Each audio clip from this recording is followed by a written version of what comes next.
Primeiro, boa tarde. A gente concluiu agora uma reunião dos prefeitos da região metropolitana de São Paulo com o ministro Augusto Nardes, do Tribunal de Contas da União, que é o relator do processo da Enel lá no Tribunal de Contas. A primeira coisa que nós fizemos foi um histórico daquilo que vem acontecendo. Nós tivemos o evento climático em novembro do ano passado, onde uma quantidade grande de consumidores, mais de 2 milhões de consumidores, ficaram sem energia, e essa energia foi completamente restabelecida 7 dias depois, uma semana depois. Em março desse ano, nós tivemos a repetição disso no centro da cidade, só que dessa vez sem evento climático. Então, o centro da cidade de São Paulo ficou sem energia, sem que nenhum evento acontecesse, e essa energia levou dias para ser restabelecida. Uma série de compromissos foram estabelecidos, foram firmados pela empresa, como, por exemplo, aumentar o seu efetivo, estabelecer um plano de contingência, realizar podas de árvores nas áreas energizadas, contratar gente para pronta resposta, estabelecer um efetivo em situações de urgência. No entanto, nada disso aconteceu.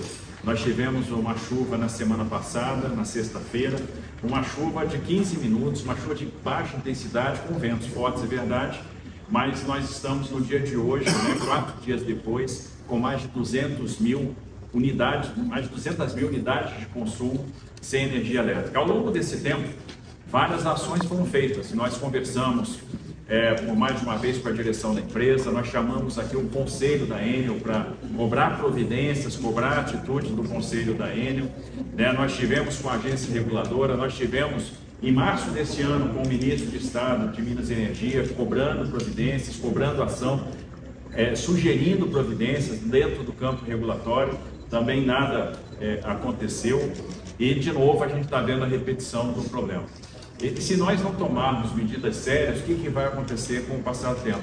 A gente vai ficar esperando a próxima chuva e a próxima oportunidade, onde nós vamos ficar de novo à mercê, de novo sem ter a prestação do serviço adequado, com as pessoas sofrendo, com os comerciantes perdendo seus produtos, com as pessoas perdendo aquilo que com muito sacrifício compraram, com as pessoas sofrendo, com as pessoas que dependem do home care sem energia, com os hospitais sem energia. O nível de despreparo da empresa foi tamanho que o próprio Estado teve que providenciar grupos geradores para as unidades da Sabesp para que a gente não tivesse um problema ainda maior no que diz respeito ao abastecimento de água.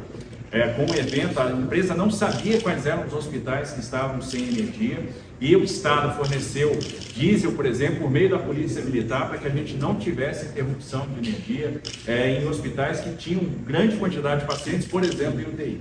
Aconteceu com Dante Vazanese, 80 pacientes internados, e nós é que providenciamos a questão do gerador e o abastecimento para que não tivesse lá interrupção do fornecimento de energia, porque a Enel nada fez. E existem aí várias questões regulatórias que foram objeto de análise e sugestões nossas ao longo do tempo. Por exemplo, existe um convênio de fiscalização da Arcesp com a ANEEL que é absolutamente inadequado, que não dá poder para a Arcesp precisa se cingir aquilo que a ANEEL estabelece. Nós fizemos contribuições em audiências públicas, nós fizemos sugestões de mudança nesse convênio e não fomos atendidos ao longo desse tempo. E a situação é tão dramática que a esperança que nós temos é na ação do Tribunal de Contas da União, que exerce um papel importante de controle externo. Portanto, é quem exerce o controle externo no âmbito federal e pode cobrar providências do poder concedente, que é o Ministério de Minas e Energia, e da agência reguladora, que é a titular do contrato, que representa o poder concedente nesse contrato com a ANEEL. Então, nós fizemos uma reunião com o ministro Nardes para que ele pudesse ouvir o relato dos prefeitos, a dificuldade que os prefeitos têm com a empresa, a dificuldade que os prefeitos têm de organizar as podas nas linhas energizadas, a dificuldade que os prefeitos têm no reestabelecimento. Todos os prefeitos tiveram a oportunidade de falar, então o prefeito de Cotia pôde falar, o prefeito de Taboão pôde falar, que são os municípios, por exemplo, que tem o maior percentual de pessoas ainda, o maior percentual de unidades de consumo sem atendimento, quase 20% das unidades de consumo em cada município. A vice-prefeita de Diadema pôde trazer o caso dela, 30% só daquilo que foi pedido de providência foi realmente executado, árvores ainda não foram removidas em linhas energizadas, porque as prefeituras estão fazendo o seu trabalho, estão tirando as árvores, mas eles precisam, em muitos casos, da desenergização. Então, E não basta só também pedir providência para o Tribunal de Contas da União, nós fizemos sugestões, né? E mais uma vez a gente está apresentando aqui algumas pautas. Primeira sugestão que a gente fez, e a gente positivou essas sugestões numa carta que está sendo entregue ao ministro, ao relator, né, para que providências possam ser tomadas, é a questão da abertura de dados por parte da empresa. Os CCOs das empresas de energia são extremamente fechados. As empresas não têm trabalhado com transparência. Isso não vale só para a Enel, não.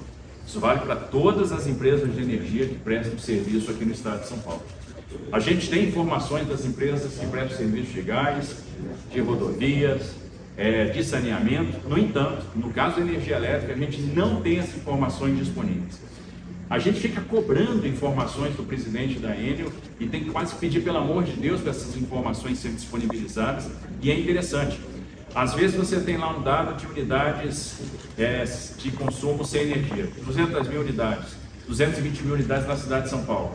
Tempos depois, horas depois, sobe para 240. E aí você pergunta, por quê? Passaram horas e a gente não conseguiu restabelecer nada e aumentou a quantidade de unidades de consumo? E qual é a resposta? Não entrou clientes na base.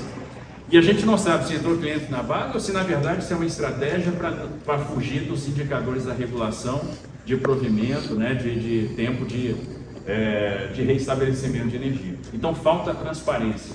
A gente precisa ter acesso aos dados, a gente precisa saber o que é urgente, a gente precisa saber quais são os pontos críticos para até ajudar, para poder atuar com as equipes das prefeituras. Então, a transparência, a abertura de dados é fundamental. Segunda uma mudança no convênio da ANEEL com a Arcesp, para que a Arcesp tenha mais poder para fazer a fiscalização, para que ela possa ser mais efetiva na sua fiscalização e tornar essa fiscalização um exemplo, para que a gente possa nutrir mesmo a ANEEL de informações para que ela possa exercer a regulação da maneira que é importante. Terceira sugestão que a gente está apresentando na carta, a intervenção na empresa. A intervenção é fundamental. E por que ela é fundamental? Por que a empresa não está fazendo o que cabe? Porque não quer ter despesa com OPEX. Simples assim. Essa é a realidade.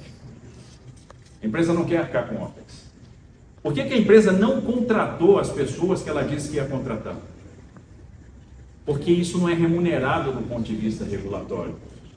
A regulação é frouxa. A regulação se dá em cima de dois parâmetros, DEC e FEC. Então, o que acontece? Como você tem uma série de expurgos, e quando tem um evento climático a gente está expurgando, a empresa não acaba atingindo parâmetros regulatórios e ela não é punida por isso. Então, você não criou um incentivo. E aquilo que não tem efeito em tarifa, ou seja, não tem efeito em receita, a empresa simplesmente não faz. No final de semana, registrou caminhões parados no pátio. Por que a empresa não fez o que deveria? Porque ela não queria gastar dinheiro. Por que ela não mobilizou o efetivo que era necessário para restabelecer a energia? Porque ela não quer gastar dinheiro. E esse papel o interventor pode fazer, porque o interventor pode determinar que essas despesas sejam feitas. Então ela não está fazendo aquilo que não gera remuneração do ponto de vista regulatório. E é necessário que após a intervenção, que durante a intervenção a gente possa concluir da oportunidade de abrir o processo de caducidade, de abrir o processo de extinção, porque a empresa já se mostrou incapaz de prestar um serviço de qualidade no estado de São Paulo. A gente está falando do estado mais importante da federação em termos econômicos. A gente está falando do estado que representa mais de 30% do PIB brasileiro. Um terço do PIB brasileiro está aqui. A gente está falando do estado que abriga 44 milhões de brasileiros, sendo que metade vive na região metropolitana de São Paulo. Dos 39 municípios, a empresa presta serviço em 24. Então, essa empresa tem tratado com pouca atenção, tem tratado até com deboche os prefeitos da região metropolitana, o próprio governo do estado. De esforço aí, nós fizemos reunião com a empresa ao longo do ano passado, ao longo desse ano. Nós chamamos a direção da empresa, nós chamamos o conselho da empresa, nós tivemos com o CEO global da empresa para tentar sensibilizar e nada disso funciona. Nós tivemos com o ministro de Estado, nós tivemos com a agência reguladora e isso também não resolveu. Então a gente está aumentando um pouco, né, subindo mais um degrau nessa escala, pedindo o apoio do controle externo, pedindo o apoio do Tribunal de Contas da União. Quem vai pagar o prejuízo que os nossos comerciantes tiveram? Quem vai pagar a mistura de quem perdeu tudo com esse evento? Outra coisa que a gente precisa falar aqui, 200 mil clientes, 200 mil unidades de consumo, e a gente está falando aí, sei lá, 800 mil pessoas, 1 milhão de pessoas sem energia até o momento, e tem uma chuva programada para sexta-feira, uma chuva forte, com ventos fortes. Como é que vai ser? A gente não conseguiu sair nem dessa situação. 4 dias depois a gente continua sem energia, a empresa não mobilizou o efetivo que tinha que mobilizar, está tendo que pedir ajuda para as outras concessionárias. Por quê? Porque não quer ter OPEX, porque não quer ter despesa de operação. Por isso a intervenção é importante. E já passou do limite. Então a gente precisa levar o tom. A gente não pode permitir mais que a Enel opere no estado de São Paulo, porque ela já se mostrou incapaz. Ela não consegue dar resposta.